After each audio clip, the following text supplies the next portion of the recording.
Let's remove this air intake duct. It's got a push clip on this side.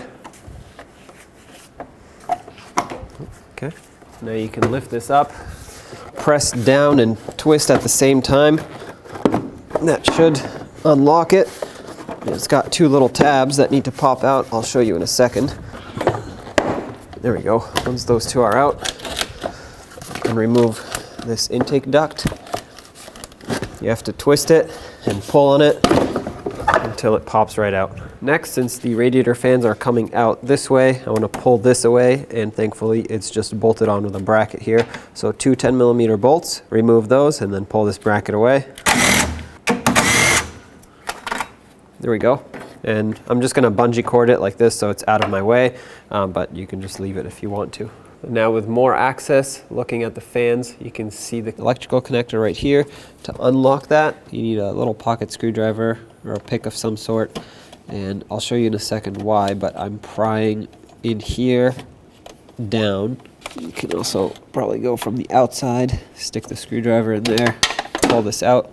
Basically, this tab right here is what locks it in. You have to pry it away. Now I want to do the same to both fans. Now just go along and remove the wiring from the fan shroud. Set that aside. Go ahead and pop off this big connector here. There we go. You don't have to disconnect it. Just pop it off for now.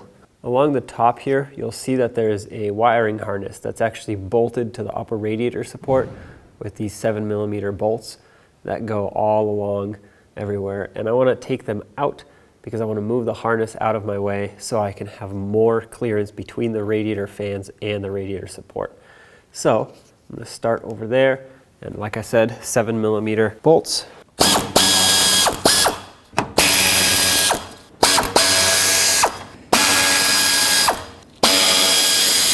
Now with those out, I can move this harness out of the way. Like I said, this gives me all this clearance here. Now on each side of the radiator fans, you'll see this tab right here that has to be pried back, just like that, as you pull up on the radiator fans.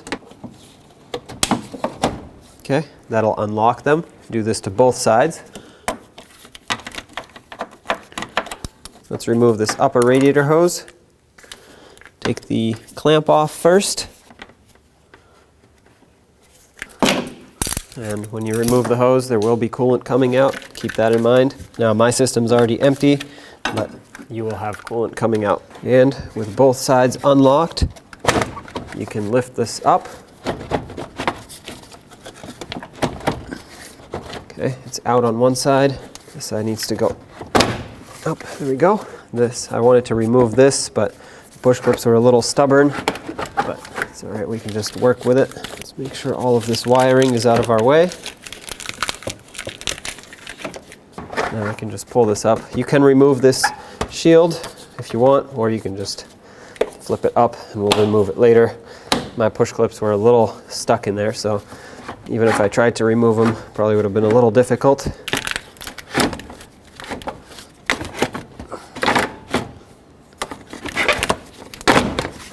All right, well, I tried to remove this earlier, but it didn't work, so I'm going to try again now because it will make things a lot easier if these push clips come out of here, so I can take this shield out. Oh, maybe I'm able to persuade them. Okay, saved one. All right, finally removed this piece. This gives me a little bit better access over here to move the fan around, or the fan assembly.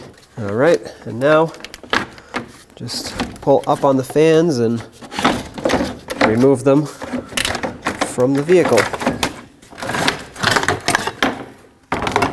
There you have them. Take your new cooling fans, slide them down in here, make sure it clears all this wiring, all the other lines, hoses, and everything that's in the way. Line them up. You want to make sure you line them up on the bottom first. I mean, all four tabs have to go in at the same time, but it's important to have it lined up on the bottom too. And I'm trying to line up the upper tab here. Oh, there we go. On the top here there was this plastic piece that slides in and it has some push clips that it attaches with. Just go ahead and put those all in if you have them. If yours has this plastic piece, that is. Bring the upper radiator hose where it belongs, make sure it's bottomed out all the way, and let's put the clamp on.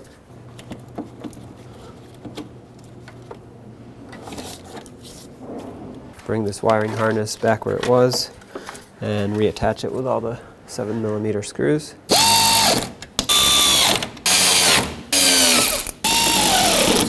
Reattach this large wiring harness here. And now let's bring the radiator fan harness down. Bring this harness down, reattach it on its mounting points. That way it's secure. Go ahead and plug the fans in. Make sure that the connectors click. Let's resecure this bracket for the upper hose.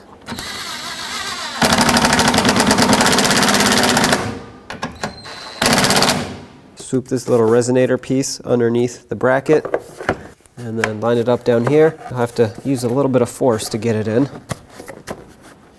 There we go. And resecure it. Perfect. Let's fill up the cooling system. Remove your radiator cap. And I have this spill-free funnel which goes on here, locks in tight so that you don't have to worry about overflowing and spilling everywhere. However, if you don't have that, you can just use a regular funnel. It's just that this one works a lot better. So I'm going to go ahead and install it. Let's fill this with coolant, manufacturer specified coolant, until it stops bubbling. Then we'll run the engine to fully bleed the system.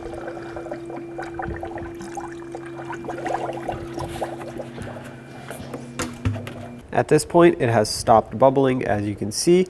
I have massaged the hoses a little bit. Usually that gets some extra air out. And at this point, we're going to go ahead and turn on the engine so that the water pump can circulate and push out any excess air that might still be stuck in the system.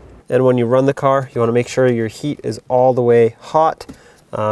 Leave the blower on vent, that way you can feel the hot air. And then the blower motor, you can leave it on low.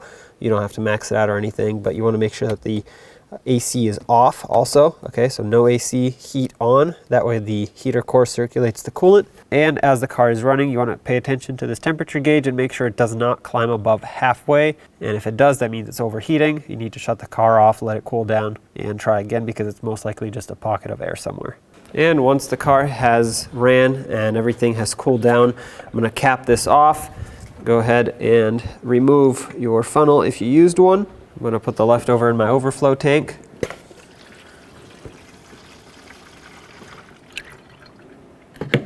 Perfect. Make sure you don't go above the full line. You can see that right on the side here.